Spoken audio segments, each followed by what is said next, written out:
میں ہوں لالا رخ اور پروگرام ہے وائس آف ریزن۔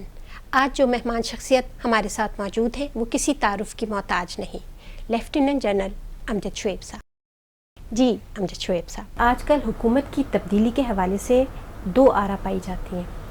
ایک تو یہ ہے کہ یہ رجیم چینج آپریشن کے تحت ان کی حکومت کو ختم کیا گیا، عمران خان صاحب کی حکومت کو ختم کیا گیا، جس کے لیے کہا یہ جاتا ہے کہ یہ امریکن حمایت حاصل تھی، ان کو امریکہ کی حمایت حاصل تھی، اور اس میں امریکہ کا پورا رول تھا کہ یہ عدم اعتماد کی تحریک کو کامیاب بنایا جائے۔ آپ کا اس سلسلے میں کیا کہنا ہے؟ بسم اللہ الرحمن الرحیم۔ دیکھیے، اس کو یوں دیکھ لیں کہ یہ دونوں چیزوں کا کمبینیشن ہے۔ وہ اس طرح کہ آپ کو یاد ہے کہ پی ڈی ایم جب بنی تو بہت عرصے سے یہ عمران خان کو ہٹانے کے لیے مختلف قسم کی آپشنز ایکسرسائز کرتے رہے، کبھی سینٹ کے چیئرمین کو ہٹانے کا، کبھی یہی نو کانفیڈنس وغیرہ، کبھی یہ اس کو ویسے ہی کہتے تھے کہ استعفیٰ دے دے، لیکن ان کے اپنے اندر وہ اتفاق نہیں تھا، وہ سب کی سوچ ایک جیسی نہیں تھی، کیونکہ ان کے اپنے مفادات ہیں مختلف، اور مفادات میں سب سے بڑی پرابلم پیپلز پارٹی کی تھی، اور وہ یہی تھا کہ پیپلز پارٹی یہ نہیں چاہتی تھی کہ جنرل الیکشن فوری طور پہ ہو جائیں۔ یہ تو وہ چاہتے تھے کہ اگر ان ہاؤس چینج ہو جاتی ہے تو وہ ان کو سوٹ کرے گی، اور وہ اپنی پیپلز پارٹی کی جو گورنمنٹ وہاں پہ سندھ میں تھی اس کو لوز نہیں کرنا چاہتے تھے۔ نتیجہ یہ کہ آپ نے دیکھا کہ پیپلز پارٹی جو تھی وہ پی ڈی ایم سے علیحدہ ہو گئی، اور وہ کافی دیر علیحدہ رہے، پھر اچانک اکٹھے کیوں گئے؟ سو یہاں سے شروع ہوتا ہے وہ شک و شبے کی بات، جہاں ہم رجیم چینج کی بات کرتے ہیں کہ کوئی پیپلز پارٹی جو ہے وہ کسی پلان کے تحت آگے بڑھی، ورنہ تو وہ ان کو چھوڑ کے جا چکے ہوئے تھے۔ دوسری چیز یہ ہے کہ یہ لوگ بھی جب کہا جاتا تھا کہ نو کانفیڈنس موشن لے کے آئیں تو باقی کی پارٹیز جو ہیں وہ بھی اس پہ کوئی بہت ان کا کنسنسس نہیں تھا، لیکن اس دفعہ جب پیپلز پارٹی نے آ کے یہ پرپوزل دی تو بڑی جلدی ان کا کنسنسس بھی بن گیا، یہ تیار ہو گئے۔ باقی جو میں نے کہا کمبینیشن، وہ اس لیے میں کہہ رہا ہوں کہ ناراض ارکان پی ٹی آئی میں موجود تھے۔ جہانگیر ترین کو پکڑا تو اس کے لوگ تھوڑے خلاف ہو گئے، علیم خان آیا ہوا تھا کہ جی مجھے شاید چیف منسٹر بنا دیا جائے گا، وہ نہیں بنایا، تو وہ بات یہ ہے کہ ہر کسی نے منہ کھولا ہوا تھا، جب اس کو اپنا حصہ نہیں ملتا نظر آتا تو وہ یہاں پہ ہمارا تو سسٹم اسی قسم کا ہے کہ ان میں وہ متنفر ہونا شروع ہو جاتے ہیں، یا وہ اپنے مقصد کے لیے بھاگ دوڑ شروع کر دیتے ہیں۔ اب یہاں پہ ہوا یہ ہے کہ یہ جب خرید و فروخت ارکان کی کرنی تھی تو پہلی بات تو یہ کہ کسی کو پیسہ لگانا تھا، سو پیسہ کہاں سے آتا؟ وہ انہی میں سے کسی نے دینا تھا یا باہر سے کہیں سے آتا؟ ان میں سے کوئی دے نہیں رہا تھا۔ دوسری بات یہ ہے کہ ایونٹ ایسے ہونے شروع ہوئے جو امریکہ کو نیچرلی سوٹ نہیں کرتے تھے، تو امریکہ کا کہیں نہ کہیں پریشر تو آنا تھا، اور پاکستان چونکہ ہمیشہ پریشر لے لیتا ہے، ہمارے لیڈرز جو ہیں وہ یہ سمجھتے رہے ہیں کہ ان کی اپنی بقا وہ امریکہ کی خوشنودی پہ ہے، اس لیے یہ سارے بیہیو کرتے رہے ہیں۔ جو بھی آیا پہلے، جنرل مشرف نے بھی امریکنز کو آپ کو پتہ ہے خوش کرنے کے لیے کوشش کی، اور تبھی ہم واحد نیشن ہے دنیا کی جس کو امریکنز ہمیشہ ڈو مور کہتے رہے، باقی کسی کو نہیں کہتے۔ اس کی وجہ ہے کہ ہمارے لوگ پریشر لے لیتے ہیں، تو اس چیز کی وجہ سے انہوں نے مناسب سمجھا کہ ان کو اس سٹیج کے اوپر اگر دھمکایا جائے تو ان کے اپنے ہی لوگ استعمال ہو کے وہ ان کو ہٹانے میں مدد کر سکتے ہیں، امریکہ کی مدد کر سکتے ہیں۔ اب وہ جو جس لیٹر کی یا جو وہ سائفر کی ہوئی وہ جو ڈاکومنٹ ہے جس کا ذکر کیا جاتا ہے، اگر وہ نہ ہوتی تو شاید امریکہ والی بات جو ہے وہ اتنی پرومیننٹلی سامنے نہ آتی۔ اس ڈاکومنٹ میں جو دھمکی دی ہے اور جو جس قسم کی زبان استعمال کی ہے، اس سے یہ سارے لوگ مانتے ہیں کہ انٹرفیئرنس ہے، لیکن انٹرفیئرنس بغیر کسی مقصد کے لیے تو نہیں ہوگی۔ سو اگر انٹرفیئرنس ہے اور مقصد بھی موجود ہے تو اس کو کامیابی تک پہنچانے کے لیے انہوں نے در پردہ کام کیا۔ سازش میں ہمیشہ یہی ہوتا ہے کہ باہر سے تو وہ ذرائع فراہم کر دیتے ہیں، لیکن اندر کے غدار ہوتے ہیں جو کہ آپ کی امپلیمنٹیشن کراتے ہیں، تو وہ اندر کے یہ لوگ تھے جو بکے، جنہوں نے پارٹی بدلی۔ اب یہ سارا کام اس لیے کیا گیا کہ اس پہ انگلی اٹھانا مشکل تھا، کیونکہ یہ بظاہر ایک آئینی اقدام تھا ہٹانے کا۔ جس چیز کی آئین میں گنجائش ہو آپ اس کو چیلنج نہیں کر سکتے، یہ کوئی نہیں کہہ سکتا کہ یہ غیر آئینی تھا، یہ نہیں ہونا چاہیے تھا۔ صرف اگر عقل مانتی ہے کہ یہ سازش ہے تو پھر لازماً یہ غلط ہوا. اب یہاں پہ ہمیں اندازہ تھا کہ یہ لوگ کہہ رہے ہیں کہ جی مہنگائی کم کریں گے, وہ تو ہمیں پتہ تھا نہیں ہو سکتی جو حالات ہیں دنیا کے. تو یہ صرف اور صرف اپنے کرپشن کے کیسز ختم کرانے کے لیے یہ بھاگ دوڑ کر رہی ہیں یہ پی ڈی ایم والے. تو پی ڈی ایم کو جیسے ہی آسرا ملا انہوں نے اس کو نکال باہر کیا. تو اس لحاظ سے میری اپنی اسیسمنٹ یہ ہے, جو آپ نے سوال کیا اس کا اختتام, میری اسیسمنٹ یہ ہے کہ یہ پراپر رجیم چینج آپریشن تھا. اس میں اوپر سے سرغنہ 2 لوگ تھے جنہوں نے آگے مینج کیا. سو نیچے لیول پہ فٹ پرنٹ آپ کو کم نظر آئیں گے, اس میں یہی نظر آئے گا کہ یہ بکاؤ قسم کے پولیٹیشین تھے, سو ادھر سے ادھر ہو گئے. لیکن 2 ایک سرغنہ جنہوں نے باہر کوآپریٹ کیا اور یہ سارا سٹیج جو ہے وہ سیٹ کر کے تو اس کو نکالا. سو میں اس کو رجیم چینج ہی سمجھوں گا میرے خیال میں, اور کوئی دوسرا اس کے لیے نہیں. اچھا شعیب صاحب, مجھے یہ بتائیے, پی ڈی ایم کیا تو انٹرسٹ سمجھ میں آتا ہے کہ ان کے اپنے مفاد تھے جس کے تحت وہ اتنے سرگرم تھے. امریکہ جنہوں نے پوری حمایت کی, ان کا ایسا کیا انٹرسٹ تھا کہ انہوں نے عمران خان کی حکومت کو ہٹانا بہت ضروری سمجھا؟ دیکھیں امریکہ کے بہت بڑے انٹرسٹ ہیں عمران خان کی حکومت. میں بتاتا ہوں, ان کو ایک یہاں پہ ایسی حکومت چاہیے جو ان کے لیے کام کرے, ایک کمپلائنٹ قسم کی گورنمنٹ ہو یہاں پہ, تاکہ ان کے جو انٹرسٹ ہیں وہ دیکھے جا سکیں. اچھا انٹرسٹ جو ہے وہ پاکستان کے اپنے نیشنل سیکورٹی انٹرسٹ سے ان کا کلیش ہے. ہمیں وہ سوٹ نہیں کرتے, جو انٹرسٹ ان کے ہیں ان کو سرو کرنا ہمیں سوٹ نہیں کرتا. چنانچہ اگر پاکستان میں بیٹھا کوئی لیڈر کہے کہ ہم کسی کی جنگ کا حصہ نہیں بنیں گے تو امریکہ کو سوٹ نہیں کرتا. اگر وہ یہ کہے کہ ہم یہاں پہ آپ کو بیسس نہیں دیں گے تو امریکہ کو سوٹ نہیں کرتا. اگر وہ یہ کہے کہ انڈیا کے ساتھ ہم بات چیت تب کریں گے جب انڈیا آرٹیکل 370 کو واپس لے جائے, پھر ہم ٹریڈ کریں گے, وہ ان کو سوٹ نہیں کرتا. قصہ یہ ہے جو پاکستان کے لوگوں کو سمجھنا چاہیے. امریکہ چائنا کو بلاک کرنا چاہتا ہے, ان کو انسرکل کرنا چاہتا ہے, روکنا چاہتا ہے کہ وہ اس کو ایکسیس نہ ہو ٹریڈ روٹس کی طرف, جہاں سے وہ, کیونکہ امریکہ کو چائنا سے جو تھریٹ ہے وہ انفیکٹ آپ کہہ لیجئے کہ ٹریڈ اور اکانومی وغیرہ کی تھریٹ ہے کہ اکانومی ان کی بڑی گرو کر رہی ہے. دوسری تھریٹ ان کو نہیں ہے. ان حالات میں پہلی بات یہ کہ پاکستان نے ان کو انڈین اوشن میں یہ سی پیک کا رستہ دے دیا. یہاں تو پاکستان میں ہم کہتے ہیں نا کہ جی چائنا نے بڑی مہربانی کی, $62 بلین کی انویسٹمنٹ. یہ انویسٹمنٹ کو ہماری بہتری کے لیے نہیں وہ کر رہے, وہ در حقیقت جسٹیفائی کر رہے ہیں, اور وہ ایک اسٹریٹجک ایکسیس لے رہے ہیں انڈین اوشن میں, جو امریکہ کوارڈ کے ذریعے, جو انہوں نے انڈو پیسیفک آرگنائزیشن بنائی ہے کوارڈ, اس کے ذریعے ان کو روکنا چاہتے ہیں ادھر ہی پیسیفک اوشن میں. آپ نے ان کو رستہ دے دیا یہاں.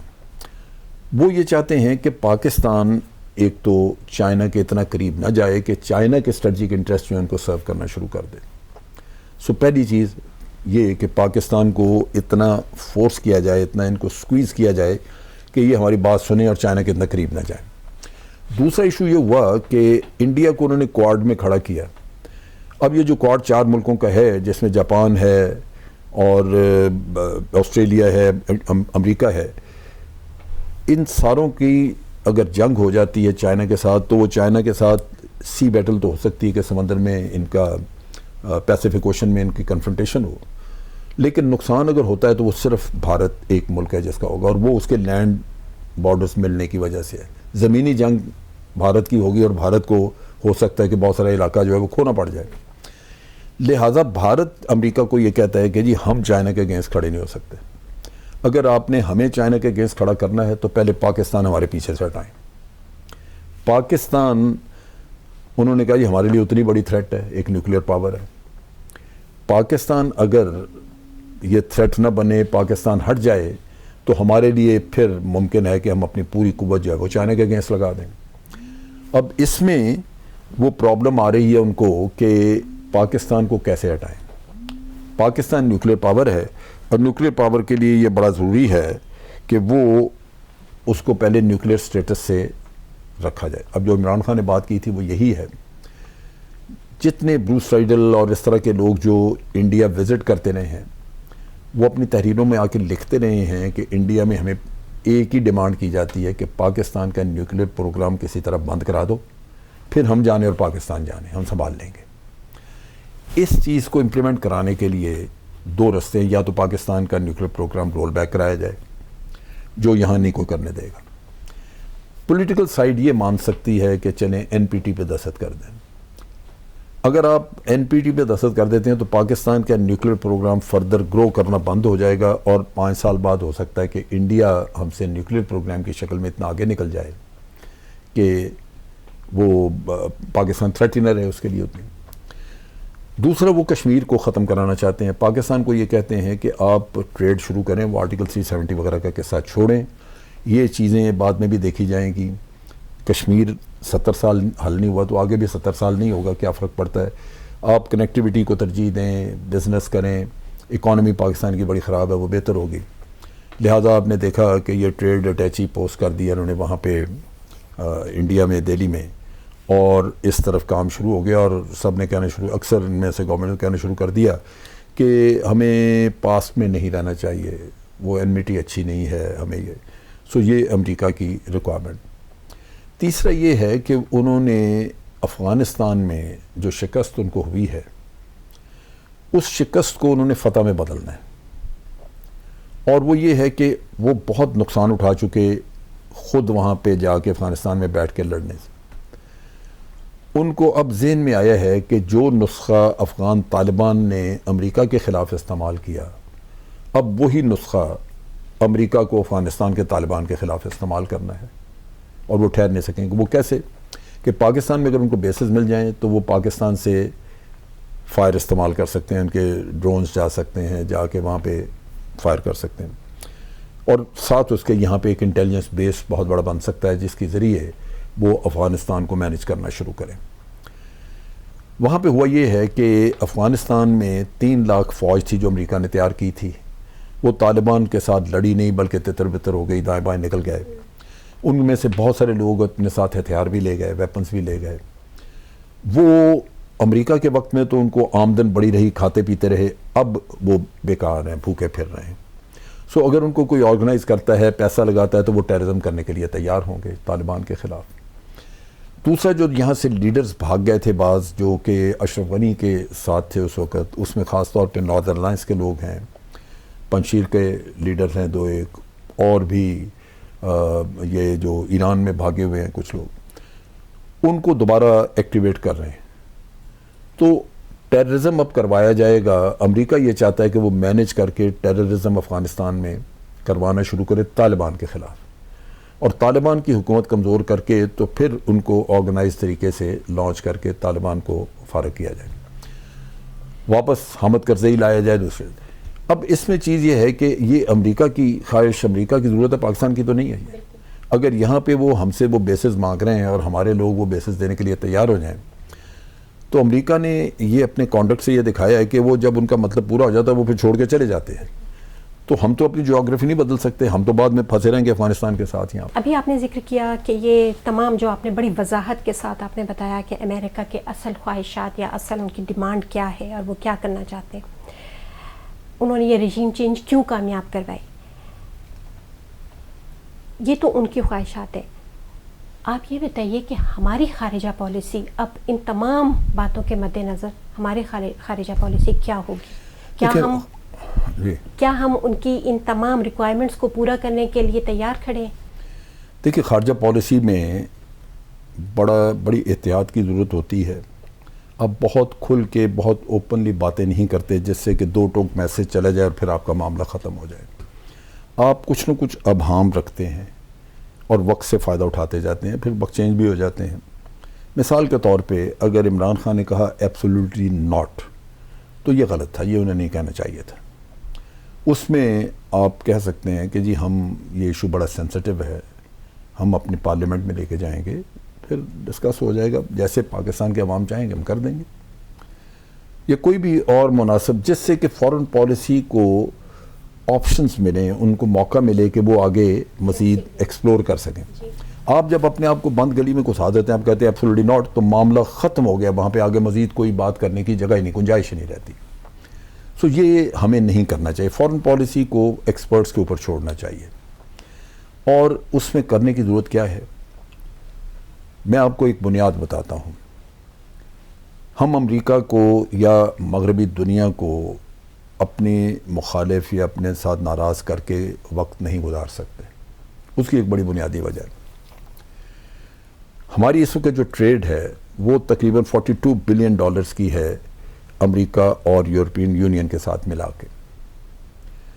رشیا کے ساتھ ہماری ٹریڈ ہے تقریباً 320 ملین کی، بلین نہیں ملین کی. اگر میں رشیا کو خوش کر دیتا ہوں پوری طرح تو مجھے بہت فائدہ ہوگا، تو 300 نہیں 350 400 ملین ہو جائے گا. لیکن اگر $42 بلین کی ٹریڈ بند ہو جاتی ہے تو یہ اکانومی بیٹھ جائے گی. ہمیں تو فوری طور پہ کوئی اور مارکیٹ نہیں ملے گی جہاں ہم جا کے یہ کام شروع کر دیں کہ جی ادھر ٹریڈ ہو جائے. سو یہ بڑا سوچ سمجھ کے ہم نے عمل کرنا ہوتا ہے کہ ہم کو دو ٹوک ایسی بات منہ سے نہ نکال دیں جس کا امپیکٹ اتنا برا ہو کہ آپ نقصان اٹھائیں. فورن پالیسی نے آپ کو فائدہ دینا، نقصان تو نہیں. آپ اپنا نقصان خود تو نہیں کر سکتے. لہذا اس میں ضرورت یہ تھی کہ آپ یا تو خود اتنے ماہر ہوں کہ آپ بڑا ایسا جواب دیں جو دوسرے کو ہضم ہو جائے، یا یہ کہ آپ فورن آفس پہ چھوڑیں. تو یہاں ہم نے بھی غلطیاں کی ہیں. پبلک میں جا کے اگر ہم یہ کہیں کہ ہم کو آپ کے غلام ہیں تو وہ نیچرلی اس کا امپیکٹ جو ہے وہ بڑا مختلف ہوگا. جو قوتیں سمجھتی ہیں کہ آپ ہمارے قرضوں پہ زندہ ہیں وہ آپ کو تنگ کریں گے. لیکن ہمارا مفاد لازماً ہے اس میں بھی کہ ہم امریکہ کے آگے اس قدر نہ جا کے جھک جائیں کہ جو وہ چاہتے ہیں ہم 100% وہ کرنا شروع کر دیں، کیونکہ وہ ہماری نیشنل سیکورٹی کے حق میں نہیں ہے. وہ ایک طرف اکانومی کے انٹرسٹ ہیں، دوسری طرف نیشنل سیکورٹی کے انٹرسٹ ہیں، اور نیشنل سیکورٹی کے انٹرسٹ کو بھی ہم نے ان کو بھی کور کرنا ہے، ڈیفینڈ کرنا ہے. لہٰذا اس کے لیے درمیانہ راستہ چننا، اس میں ضرورت یہ تھی کہ ہم امریکہ کو بجائے اس طرح جواب دینے کے ہم ان کو عوام کے سامنے کھڑا کر دیتے ہیں. ہم کہتے ہیں جی پارلیمنٹ فیصلہ کرتی ہے. وہ پارلیمنٹ جب کبھی اکٹھی ہوتی دیکھا جاتا معاملات چلتے رہتے، اور آپ جب تک فائدہ اٹھا سکتے ہیں امریکہ سے اٹھاتے. پھر آپ امریکہ سے میٹنگز کرتے، ان کو دور دور سے جواب دینے کے بجائے قائل کرتے کہ دیکھیں یا تو ہمیں وہ سبسڈی دے دیں جو رشیا سے ہمیں مل رہی ہے. ہمیں رشیا 40% کم ریٹ پہ یا 30 پہ کم دے رہا ہے تیل، تو وہ 30% آپ پے کر دیں تو ہم جہاں مارکیٹ سے لے سکتے ہیں ہم لے لیں گے. لیکن اگر آپ 30% ہمیں وہ کمپنسیٹ نہیں کر رہے تو پھر ہمیں رشیا سے لینے دیں. آفٹر آل آپ کے لوگ بھی لے رہے ہیں، یورپین یونین لے رہے ہیں. مقصد کہنے کا یہ ہے کہ یہ وہ چیزیں نہیں ہیں، فورن پالیسی وہ ایشو نہیں ہے جس کو آپ اتنا کیجولی ہینڈل کریں. تو یہ ایشو ایسا نہیں ہے کہ آپ اس کو بڑا کیجولی کیئرلیسلی ہینڈل کریں. اس میں کوئی بہادری بھی نہیں ہے. عوام میں یہ پولیٹیکل سلوگن، آپ کے یہ پولیٹیکل چیزیں ہوتی ہیں جو عوام میں تو امپیکٹ کر دیتی ہیں، لیکن آپ کو انٹرنیشنل سٹیج کے اوپر یہ بڑے ڈیمیجنگ ہیں. تو میرا خیال ہے کہ یہ عمران خان نے بھی اس کو ٹھیک ہینڈل نہیں کیا. ہماری فورن پالیسی میں یہ گنجائش رہنی چاہیے کہ ہم امریکہ کے ساتھ کچھ نہ کچھ ریلیشن شپ اپنی ایسی رکھیں جو وہ ہمیں برداشت کرتے ہیں. اور باقی چونکہ ہمارے سیکورٹی انٹرسٹ اس ریجن سے ہیں جہاں ہم رشیا اور چائنا کے اگینسٹ نہیں ہو سکتے، ہمیں ان کو بھی تعلق رکھنا ہے. مجھے یاد آتا ہے کہ جنرل باجوہ جب گئے تھے امریکہ تو وہاں امریکہ میں سی پیک کے اوپر انہوں نے بڑے اعتراضات اٹھائے، اور جنرل باجوہ نے مجھے بتایا کہ وہ کہتے ہیں کہ جی یہ سی پیک آپ نے کیا کر دیا، ان کو گوادر پورٹ دے دی. تو جنرل باجوہ نے ان کو بڑے اچھے جواب دیے. انہوں نے کہا کہ دیکھیں ہمارے لیے وہ صرف اور صرف ایک معاشی اکنامک ہماری انویسٹمنٹ کا ڈیولپمنٹ کا پروجیکٹ ہے. ہمیں غرض نہیں ہے کہ چائنا آ کے انویسٹ کرتا ہے یا کوئی کرتا ہے. آپ آ جائیں، امریکہ کریں انویسٹ، ہم ویلکم کریں گے، آج ویلکم کریں گے. اور پھر ان کی ایمبیسڈر کو گوادر پورٹ کا وزٹ بھی کروایا کہ دیکھ لیں جا کے وہاں پہ کوئی ملٹری انسٹالیشنز نہیں ہیں. تو ان حالات میں اگر آپ امریکہ کو روپن کریں کہ بھی ہم آپ کو بھی لک آفٹر کریں گے، اور ملٹریلی ٹھیک ہے کہ آپ بیسس چاہتے ہیں، ہم فی الحال نہیں دے سکتے، اس کے لیے ہمیں ٹائم چاہیے، سال کے بعد دیکھیں گے، تو آپ ان کے ساتھ کچھ نہ کچھ کھیل کھیلتے رہتے. لیکن یہاں پہ اگر آپ اسی دن فل سٹاپ لگا دیں گے تو آپ کا مسئلہ بن جائے گا جو کہ بنا. اور امریکہ نے پھر یہی مناسب سمجھا کہ یہ آدمی جو ہے تو بڑا اڑیل ہے، یہ تو صاحب ہاتھ ہی نہیں آ رہا، اس کو نکالو یہاں سے. تو میں سمجھتا ہوں کہ ہمیں تھوڑا پروڈنٹ ہونا چاہیے، تھوڑا سوفسٹیکیٹڈ طریقے سے ہینڈل کرنی چاہیے یہ چیزیں، بجائے بڑے بلنٹ قسم کی بات کرنے کے. ابھی آپ نے جو فرمایا کہ عدم اعتماد کی تحریک بالکل آئینی تھی اور وہ کامیاب ہو گئی. یہ بتائیے کہ ہمارے پی ٹی آئی کے 20 ارکان سندھ ہاؤس میں جا کے بیٹھ گئے. وہاں یہ بات کافی مشہور ہوئی کہ وہاں بہت پیسہ چلا, بہت خرید و فروخت چلتی رہی. اس کے لیے نہ تو یہ سنا گیا نہ کہ عدالت نے کوئی سو موٹو نوٹس لیا ہو, نہ اس پر کسی نے کوئی آواز اٹھائی. تو اس کے بارے میں آپ کی کیا خیال ہے, کیا رائے ہے؟ دیکھیں, اس کے بھی دو پہلو ہیں. جہاں تک تو لوگوں کی خرید و فروخت کا, یہ چونکہ ان کو عدالت میں ثابت کرنا مشکل ہوتا ہے تو اس کو آپ غیر آئینی نہیں کہہ سکیں گے, غیر اخلاقی ضرور ہے, کیونکہ ہم سب سمجھتے ہیں کہ یہ ہوا. لیکن جس نے لیے وہ کہتا ہے جی میں نے کوئی نہیں لیے, جس نے دیے وہ مانتا کوئی نہیں. تو نتیجہ یہ ہے کہ جب تک عدالت میں آپ کے پاس کوئی ایسے ثبوت نہ ہو, عدالت اس پہ ایکٹ نہیں کرے گی. یہ ضرور ہے کہ ہمیں سب کو اندازہ ہے کہ انہوں نے وفاداریاں بدلی کسی نہ کسی مفاد کی وجہ سے. اگر پیسے نہیں لیے تو تب بھی کوئی اور مفاد ہوگا. تو ان حالات میں یہ ایک غیر اخلاقی کام ہوا جو کہ ہونا نہیں چاہیے تھا. دھوکہ کیا, بے ایمانی کی انہوں نے اپنی لیڈرشپ کے ساتھ, اور وہ کنڈیم کرنی چاہیے, جس کی وجہ سے آپ نے دیکھا کہ ان کے اپنے ووٹرز جو ہیں وہ ان لوگوں کے خلاف ہوئے پڑے ہیں. ان میں سے اکثر لوگ اپنی کانسٹیٹوئنسیز میں واپس جا نہیں رہے. تو یہی چیز ہے کہ عوام میں اگر شعور ہو اور وہ اگر ان کے گربان پکڑے ہیں تو پھر یہ آہستہ آہستہ یہ چیز رک جائے گی. لیکن یہ غیر اخلاقی. اب چیز یہ ہے کہ ہمارے ہاں یہ ٹریڈیشن رہی ہے.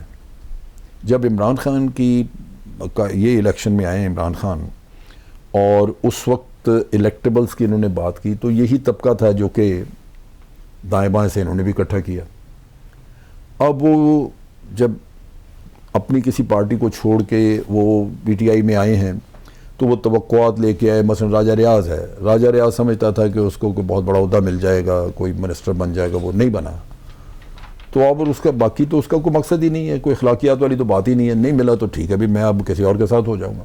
تو یہ چونکہ یہ لوگ سارے مطلب پرست تھے, یہ خود بخود آن سیل تھے, خریدار کوئی نہیں مل رہا تھا. جب امریکن انٹرونشن ہوئی تو خریداری کا کام آسانی سے ہو گیا, کیونکہ پھر ایک تو آرگنائز ہو گیا سارا معاملہ, دو ایک سرگنا مل گئے جو ان کو اکٹھا کر جنہوں نے کیا, اور پیسہ بھی موسٹ پروبیبلی باہر سے مل گیا ہوگا, تو آسان ہو گیا کام. ورنہ یہ خرید و فروخت کے لیے بہت عرصے سے ان کو بہانا چاہیے تھا. اب دیکھیں کہ جہانگیر ترین, ان کا اس کا مسئلہ تھا کہ چینی کا جو اتنا بڑا بحران ہوا وہ اس کا سرغنہ تھا, اس میں شامل تھا وہ شخص. تو عمران خان بڑا سچا تھا اس معاملے میں کہ بھئی تو قریب ترین آدمی ہے, عمران خان کا دوست بھی ہے, اس کی پارٹی کو بنانے والا, سب کچھ, اور تو ہی اس کی پیٹھ پہ خنجر گھونپ رہا پیچھے سے کہ اس کی حکومت کے دوران تو اتنا بڑا چینی کا سکینڈل تم نے ملک میں کھڑا کر دیا. اب اگر عمران خان کو اس سے گلا اور وہ اس کے خلاف ایکشن کرنا چاہتا ہے تو اخلاقی طور پہ سب کو عمران خان کو سپورٹ کرنا چاہیے تھا. وہ ان بکاؤ لوگوں کو بہانہ مل گیا کہ نہیں جی یہ جہانگیر ترین کے ساتھ جاتی, وہ 20 آدمی ادھر نکل گئے. سو اس سے میں سمجھتا ہوں کہ یہ جو کچھ بھی ہوا بہت برا ہوا, لیکن ایک لحاظ سے ٹھیک ہوا کہ پی ٹی آئی کو آج موقع مل گیا ہے کہ وہ اپنی پارٹی کو پیوریفائی کر سکیں. وہاں پہ پارٹی میں جس طرح کا ان کا مشن تھا کہ ہم نے کرپشن ختم کرنی ہے, وہ کرپٹ لوگوں کو ساتھ ملا کے آپ ختم نہیں کر سکتے تھے. اب جو لوگ آپ کی آئیڈیالوجی سے اتفاق کریں گے, خود کرپشن کے خلاف ہوں گے اور وہ کہیں گے کہ واقعی ہم خود بھی نہیں کریں گے اور کسی کو کرنے نہیں دیں گے, تو پارٹی آگے بڑھ سکے گی. ورنہ ان کو اپنی ہی پارٹی میں پرابلمس تھیں, وہ سیبوٹاج کر رہے تھے لوگ. مجھے پتہ ہے کہ ان کے بعض لوگ جو ہیں وہ ڈبل ایجنٹس تھے,